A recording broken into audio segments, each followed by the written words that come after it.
Dette indslag fortæller om afsætningskanaler og konkurrencesituationen. Indtil for ganske få år siden, i hvert fald i forhold til hvor længe vi har handlet i butikker, var der i bund og grund kun tale om én enkelt afsætningskanal, nemlig den fysiske butik, men også dette område er blevet drastisk ændret af e-handel.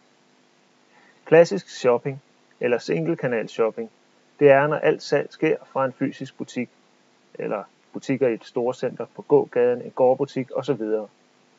Multikanal shopping, det er, når salget er delt mellem online salg og salg i den fysiske butik. Omnikanal shopping, det er, når butikken lader dig købe online og derefter afhente tingene i den lokale butik. En kombination af kanaler. Lad os tage et hurtigt kig på konkurrencesituationen i Danmark. Vi tager udgangspunkt i cola. I Danmark er Coca-Cola markedsleder, og dermed den virksomhed, som har den største markedsandel. Nogle virksomheder ønsker at indtage den plads, markedslederen har på markedet, ved at udfordre markedslederen. I Danmark er Pepsi Cola sådan en markedsudfordrer. En markedsudfordrer angriber ofte markedslederen ved for eksempel at tilbyde lavere priser, eller som Pepsi ofte gør, øge andelen af reklamer. Mange virksomheder ønsker ikke at udfordre markedslederen. De ønsker i stedet at indtage positionen som markedsfølger. En markedsfølger følger en meget tilbagetrukket strategi og har det fint uden den store opmærksomhed. I Danmark er en markedsfølger for eksempel Jolly Cola. Den sidste af de 4 konkurrencemæssige positioner er en markedsniche. En markedsniche er en virksomhed, som sælger en specialiseret produkt til en lille målgruppe. I Danmark findes der en del, der forsøger sig med for eksempel økologisk cola.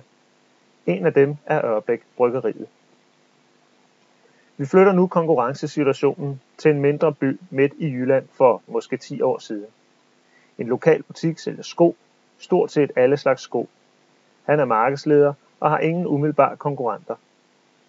Der findes også en helt anden lokal butik, men her sælger man specialfremstillede sko til kvinder til festlige lejligheder, altså en niche-konkurrent.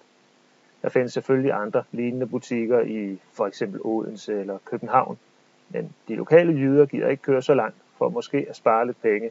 Det kan ikke betale sig. Nu rykker vi frem til nutiden. Samme markedsleder som før i en lille lokal butik i Jylland.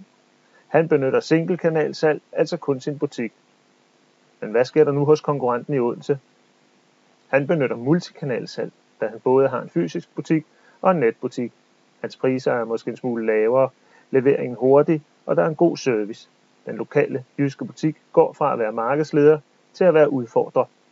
Måske bliver han på længere sigt endda kun markedsfølger, og måske må han til sidst helt lukke butikken.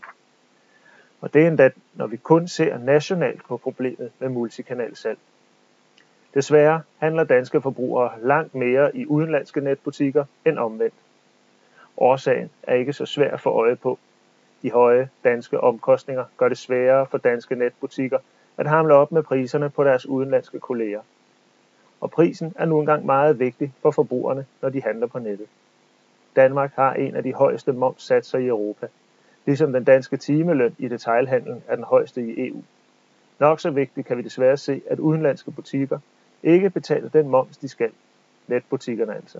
Dansk Erhverv anslår, at statskassen allerede i 2013 gik glip af over 500 millioner kroner i manglende indbetaling af dansk moms fra de andre EU-lande.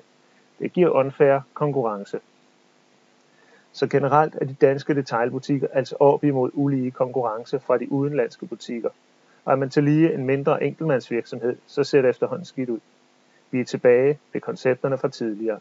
De danske butikker skal opfinde helt nye koncepter for at bibeholde kunderne.